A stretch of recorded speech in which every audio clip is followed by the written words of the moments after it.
look at my muscles. I'm just so strong. Yeah, too bad about the actual, gameplay, though. Why do you always bring that up? Ladies, gentlemen, and haradrim of all ages, now that we've properly settled into the bit of balance changes from patch 1.1.1 for Diablo 4, and had a bit of time to adjust to our current atmosphere of the game, I figured it was a good time to update you all on the power rankings of all the classes and various activities at the moment, see where your class ranks, maybe let it influence future alts that you might want to make, whatever you want it for, really. Here it is. I know patch 1.1.2 is out now, but no balance changes are in that, so it doesn't affect anything that we're talking about here. Today we're going to be ranking the classes from number 1 to number 5 in 3 different, importantly separated categories. At the start of the season, we had a leveling category too, as people were actually leveling new things then, but now in the middle of the season, leveling speed just isn't important to most people, so that category is gone today. Instead, our 3 categories now are speed farming, which is just killing through stuff in the open world, doing stuff like Helltide, grinding legendaries, or doing nightmare dungeons that are only 10 or so levels above you maximum with some actual pace to them.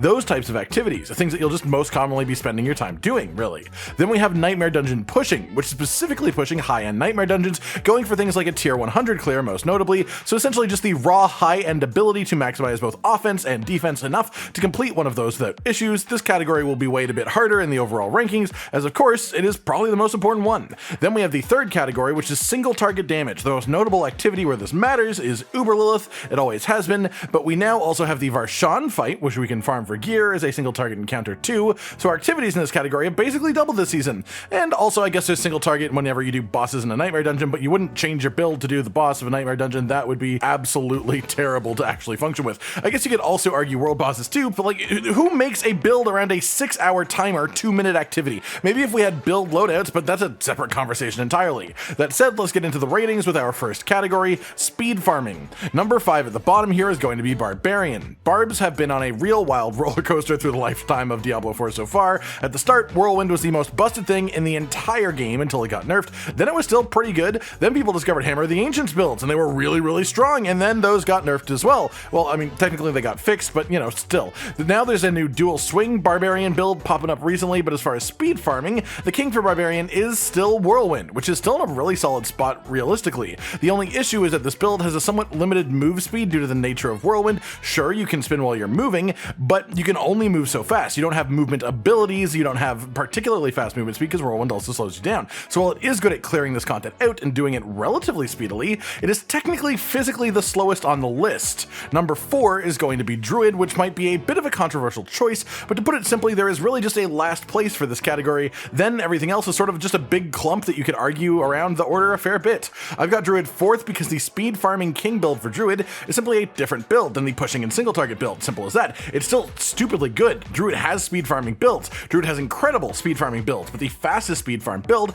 is different from the best pushing build, which is different from the best Nightmare Dungeon pushing build, which is different from the best Uber Lilith build, so I felt that I had to dock the slightest point just for the fact that you have to use 3 builds to be the most effective at the 3 activities. At number 3, we have Necro. Necromancer's speed clear is great. Obviously, this is more about Bone Spear than any other build, as that's just the top dog here. Really, it just destroys enemies like they're nothing, and the only thing keeping this one from a higher spot is actually pure, genuine movement speed itself. Killing fast is great, but in a world where multiple classes have builds that can one-shot the screen, the one that is technically the worst is the one that moves the slowest, thus getting to enemies slower and killing things slower. Number 2 is going to be Sorcerer. Sorcerer is fantastic at this specific activity. If you enjoy speed farming doing content of this nature, Sorcerer is a fantastic choice for it, especially when you consider things like teleport and the way that many Sorc builds work around that. It just adds so much movement, the ability to just skip over terrain. You do so much damage as well, because Sorc is basically just a glass cannon of the highest degree, even after the recent patch, which helped a bit out defensively, but just not enough. I still see Sorcerers dying really sad deaths all the time, so clearly it could have done a bit more. But that's where this works though, because glass cannon is sort of exactly what you want when you are farming non-threatening content, so it works fantastically for speed farming. Then in number 1 for this category, we have Rogue, because it has so many builds with so many different functions, and they're all so fantastic, but the best speed farming build by far is just pure Twisting Blades. It's the only Rogue build that just requires no setup at all before it can actually start blasting off, and being a Rogue, it's just general movement speed is nearly capped consistently, on top of having access to dash and also shadow step within the most builds. Your actual speed with those is just insane on a Rogue, and when you have that speed while doing enough damage to wipe the screen and a couple of abilities, that is the description of the ultimate speed farmer. Absolutely no doubt about it. Rogue wins this category. For the second category then, which is Nightmare Dungeon pushing, things like a class's ability to do tier 100 Nightmare Dungeons, the arguably highest end content in the game right now, at least as far as difficulty, a proper challenge. For this one, in 5th place is actually going to be Barbarian again, though it is relatively interchangeable with Sorcerer here. Honestly, I put Barbarian at the bottom simply because while it does have clear times on tier 100 dungeons in Season 1 with multiple builds, those being Whirlwind and variations of Double Swing for the most part, I've not seen one that is under 15 minutes in Season 1, which is slow.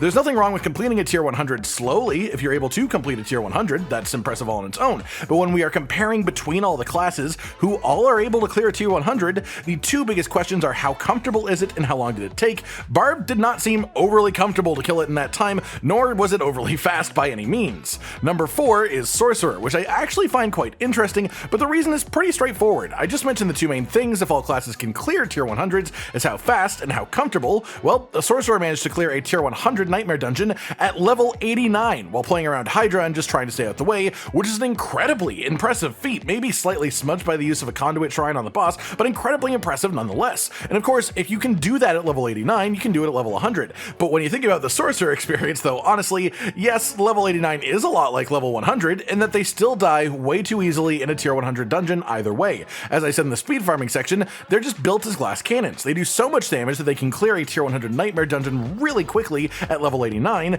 but they take so much damage that they can get one shot by a random corpse bow in a tier 50 Nightmare Dungeon at level 100. So the trade-off here is speed when successful is nuts, but the actual comfort, the reliability, the consistency is non-existent, and I weigh that factor very highly for this. Number 3 for this one is going to be Necromancer. It has a number of good options going right now, but the actual fastest and most comfortable run of a tier 100 that I've seen since the season started is the Shadow Damage Blood Mist Necromancer build, about 6.5 minutes, which isn't bad at all time-wise, but also incredibly comfortable of an actual clear, relying on Bone Storm and Blood Mist combined with the auto corp skill Malignant Heart for pulls and explosions. It's extremely solid and lets Necromancer get not only quick but safe clears of a tier 100 in a pretty solid time. The only reason it's 3 here is because the other two are simply better than this. One of which then, number 2, being the Rogue, mostly using Twisting Blades builds again. There are a number of actually strong viable Rogue builds, but Twisting Blade seems to just edge them out just that little bit in every area due to the lack of required setup to get your damage popping off properly.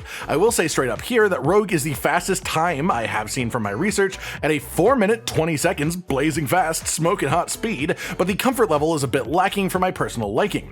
Rogue has a lot of mobility, a number of ways to break crowd control and to dodge, and while that lets you avoid damage, it also puts a lot of onus on player skill to do so. Yes, that is a core part of Rogue, but it also adds an element of player error possibility, to put it simply. In any case, Rogue is totally top tier. It's very debatable which one is in the top here between these two, but I've gone with Druid for our number 1 for Nightmare Dungeon pushing for a number of reasons, and they're actually pretty simple. Druid's fastest time that I found was 4 minutes 30 seconds, so it's only 10 seconds slower than the fastest Rogue, but Druid has so much tankiness that it can build around that the comparison of comfortability between the two runs is nuts. Not to mention we are looking at a Tornado Druid build right now, but Pulverized builds have also cleared tier 100 super early in the season, and of course there's also Earthen Bulwark builds that can let a level 84 player genuinely complete a tier 100 Nightmare Dungeon just because of the damage reduction while injured combo with a barrier being as massive as it is. And of course the scaling damage of Earthen Bulwark with higher level enemies as well, that means your gear doesn't really hold you back. The developers have still been fully quiet on whether it's a bug or not, but either way, I don't expect this to last the way that it is forever. It was silly when a Sorcerer did a tier 100 at level 89, but 84 on a Druid? That's just getting out of hand. Then for our final category, I won't be spending too long on it as single target damage is a relatively small part of the game as a whole, but yes, the final category is single target damage. The easiest way to measure that, of course, is to look at the fastest kill times on Uber Lilith that each class has achieved this season. The slowest at number 5 is the Sorcerer. They got gutted a fair bit with some changes to the control aspect that hurt a lot, as well as other changes in 1.1. The winning build here though is Blizzard, and the fastest kill that I've seen is 2 minutes and 57 seconds, which is absolutely not bad, but it's much worse than it was before the season. It should also say something that the best skills used for the single target fight are also area of effect skills, so what else do you really need to know about the single target damage of the class, honestly? Number 4 then is Barbarian, who isn't doing too bad actually, up to a 1 minute and 50 second kill with Malignant Hearts involved, even after the nerfs in 1.1 before the season started. This is of course a Whirlwind build, but using Penitent Greaves, which is an interesting addition as well as using the Barber Heart and Dark Dance Heart together to cause massive pops of damage and get the job done quickly. I do want to point out here that this kill was 1 minute 50 seconds. The next kill is only 6 seconds faster than that, and the one after that is only 4 seconds faster than that one. So it's all pretty close in the middle of this grouping. That said, number 3 is Druid with the Tornado tornado build, which was typically the strongest way to do it without abusing any bugs before the season as well. Just now with hearts involved and everything around that, it gets really quite strong. And of course, the end result is a 1 minute 44 second kill right in the middle. Number 2 is going to be Rogue with a 1 minute and 40 second kill. This is continuing the usage of Poison Twisting Blades, going with combo points now, and the new funky addition of using Fists of Fate as gloves to apply loads of stagger to the bar of the boss and get more stuns for faster kills. A nice innovation. The addition of hearts helps too, but it still doesn't get the number 1 slot quite. Instead, that goes to Necromancer with a ridiculous 1 minute and 19 seconds. No, that's the old one. I tried to catch you there. 47 seconds. Necromancer has a 47-second Uber Lilith kill from just a few days ago by a pretty consistent Lilith speedrunner as well. They're running Bone Spear, but they had a theory that seems to actually be paying off and working, that using Bone Prison at specific moments in the fight can sort of cut down the immunity time of the boss. It will stop her from phasing at certain points. And so they got their kill down to 47 seconds, which is absolutely nasty and honestly really hard to top without also finding other ways to control the AI of the boss itself to make it do what you want like this.